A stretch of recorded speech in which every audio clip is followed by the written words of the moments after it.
Perkenalkan, kami dari kelompok 5, saya Injilia Mewengkang, dan kedua rekan saya, Handayani DJ Kasim dan Mitari Hiwoyang. Di sini kami akan menjelaskan program tentang sistem pemilihan laptop terbaik berdasarkan beberapa kriteria dengan menggunakan metode Wake Product. Alasan kami memilih judul pemilihan laptop dengan metode Wake Product karena pemilihan laptop dengan metode Wake Product merupakan sebuah konsep yang dapat digunakan dalam kehidupan sehari-hari untuk membantu seseorang dalam memilih laptop yang sesuai dengan kebutuhan dan preferensinya. Dalam kehidupan sehari-hari, pemilihan laptop adalah contoh yang umum dari pengambilan keputusan berbasis kriteria dan bobot.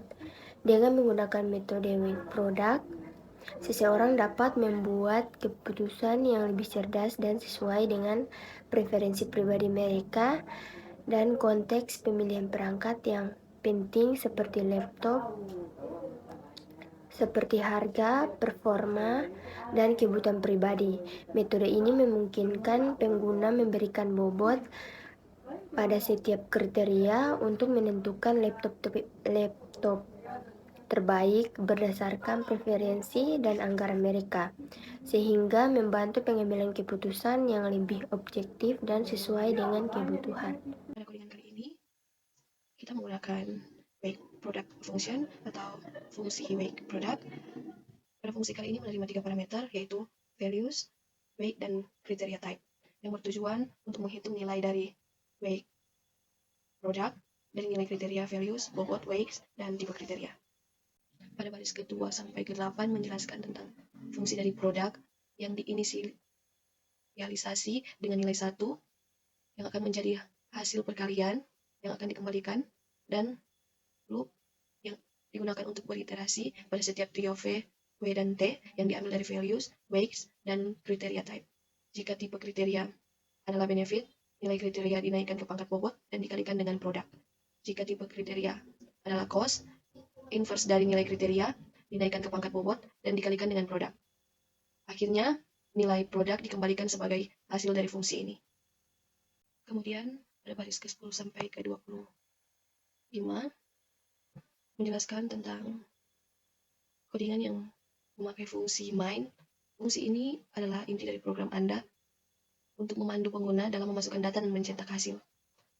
Program ini memulai dengan mencetak pesan selamat datang, kemudian pengguna diminta untuk memasukkan jumlah laptop yang ingin dibandingkan, kemudian list laptops dan kriteria types diinisialisasi untuk menyimpan informasi tentang laptop dan tipe kriteria.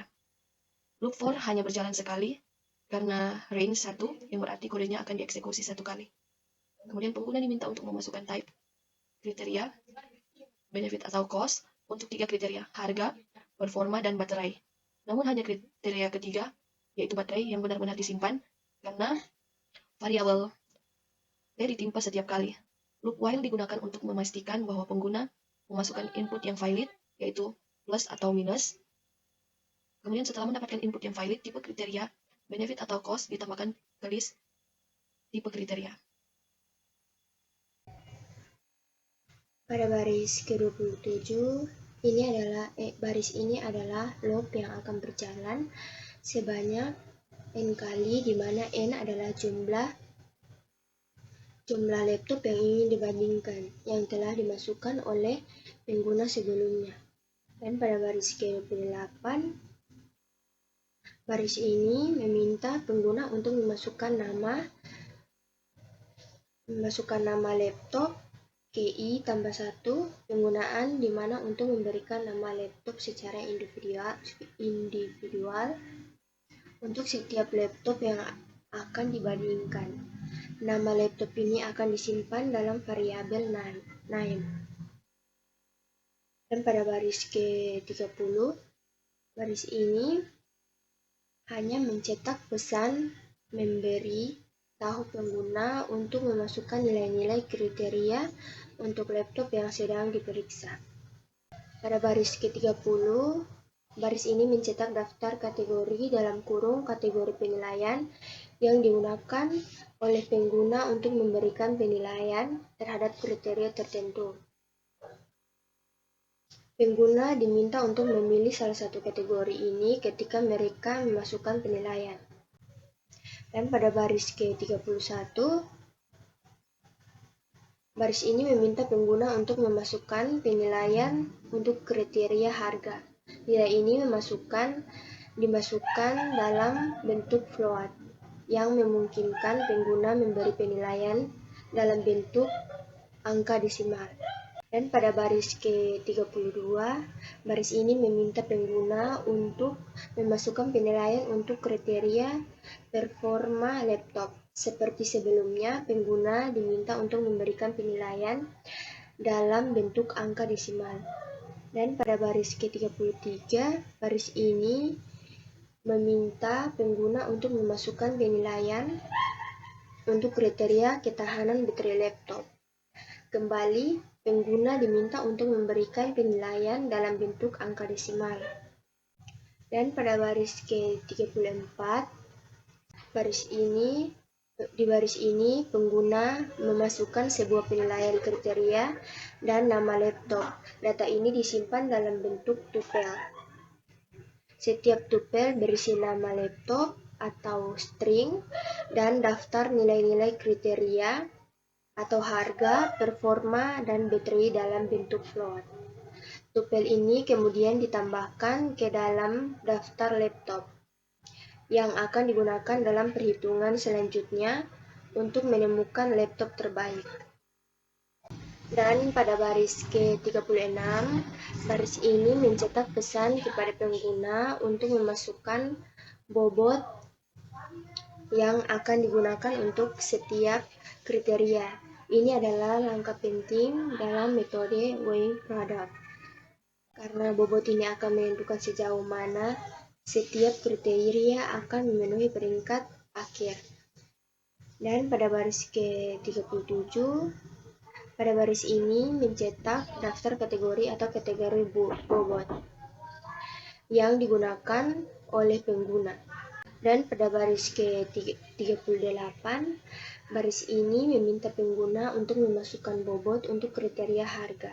Bobot ini harus berada dalam skala 1 sampai 4, di mana 1 adalah bobot terendah yang menunjukkan kriteria dengan pengaruh terendah, dan 4 adalah bobot tertinggi yang menunjukkan kriteria dengan pengaruh yang tinggi.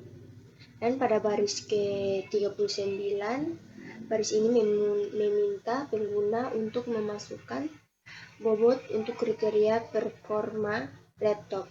Bobot ini juga dapat skala 1 hingga 4.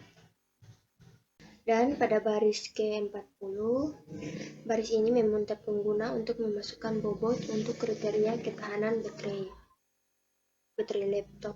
Sama seperti sebelumnya, bobot ini dalam skala 1 sampai 4. Dan pada baris ke-42, baris ini pengguna memasukkan bobot untuk semua kriteria. Bobot ini disimpan dalam bentuk daftar weights. Daftar ini akan digunakan dalam perhitungan weighing product untuk menilai seberapa penting setiap kriteria dalam pengambilan keputusan. Weighing product akan mempertimbangkan bobot ini saat menghitung skor untuk setiap laptop. Dan pada baris ke-44, baris ini kita mendefinisikan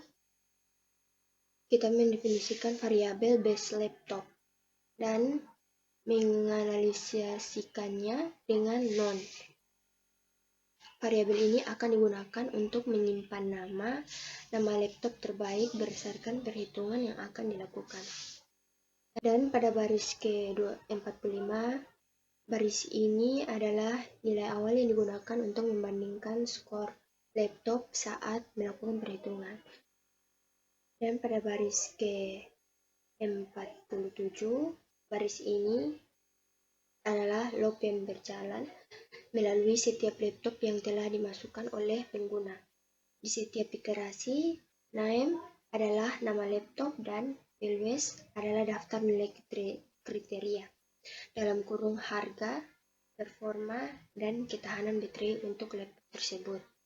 Dan pada baris ke-48, baris ini di dalam log, program menghitung skor untuk laptop saat ini menggunakan fungsi Wake Product. Fungsi ini mengambil nilai-nilai kriteria, bobot dan jenis, atau benefit dan cost untuk perhitungan. Maka sekarang kita akan menjalankan programnya.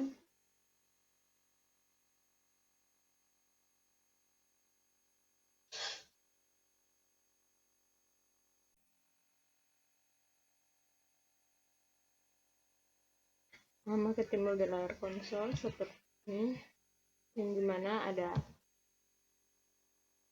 ucapan yang pertama itu ada selamat datang di program pemilihan laptop dengan menggunakan metode web product. Nah, maka di sini ditanyakan kita disuruh masukkan jumlah laptop yang ingin kita bandingkan. Misalkan kita membandingkan 2 buah laptop. Maka juga ditanyakan apakah kriteria pertama yaitu harga ini bernilai plus atau minus. Ini kita masukkan yaitu plus. Untuk harga. Nah, ditanyakan juga untuk kriteria yang kedua, apakah ini bernilai plus atau minus. Tekan plus. Dan ditanyakan juga untuk kriteria yang ketiga yaitu untuk baterai, apakah ini bernilai plus atau minus. Masukkan minus. Nah, setelah kita mengisi kriterianya, maka di sini ditanyakan masukkan nama laptop yang pertama. Misalnya kita bandingkan yang pertama yaitu laptop Acer. Nah, di sini kita disuruh memasukkan nilai kriteria untuk laptop ini. Yang dimana itu 1 bernilai kurang, yang 2 cukup, yang ketiga baik, dan yang keempat itu sangat baik. Nah, yang pertama itu untuk harga, di sini ditulis semakin tinggi angka yang diberikan, maka semakin mahal harga laptop. Misalnya kita kan untuk harga laptop Acer yaitu hanya 3 terbaik. Kemudian di antara tidak terlalu mahal dan tidak terlalu murah. Kemudian untuk performa, untuk laptop Acer itu baik, jadi 3, bernilai 3. Dan untuk ketahanan baterai yaitu bernilai 2. Nah, sini kita disuruh lagi untuk memasukkan nama laptop yang kedua. Dan kita bandingkan dengan laptop Acer. Misalnya namanya Lenovo. Nah, sini kita juga disuruh memasukkan harga sama dengan yang sebelumnya. Kan 3. Nah, untuk performa, misalnya kita masukkan angka 3 juga, baik. Dan untuk ketahanan baterai itu dan kita masukkan 3, terbaik. Nah, di sini kita disuruh masukkan bobot. Jadi di sini yang pertama itu bobot untuk harga di antara rentan 1 sampai dengan 4. Kita masukkan untuk bobot harga itu baik. Untuk performa itu 2 dan bobot ketahanan baterai itu 4. Nah, setelah kita memasukkan bobotnya, maka kita mendapatkan hasil yaitu laptop terbaik berdasarkan kriteria yang telah kita berikan, ataupun misalnya dia nilai tertinggi antara laptop Acer dengan laptop Lenovo berdasarkan kriteria nilai yang telah kita berikan, maka mendapat hasil yaitu laptop yang bermerek Acer dengan dia memiliki skor itu 0,04. Nah, maka dapat diambil kesimpulan dengan menggunakan metode web product ini, kita dapat dengan mudah memilih suatu produk atau barang dengan kriteria-kriteria yang telah kita berikan. Kita dapat dengan mudah mengambil keputusan produk apa yang akan kita ambil berdasarkan kriteria-kriteria yang telah kita berikan. Sekian penjelasan dari kelompok kami. Terima kasih.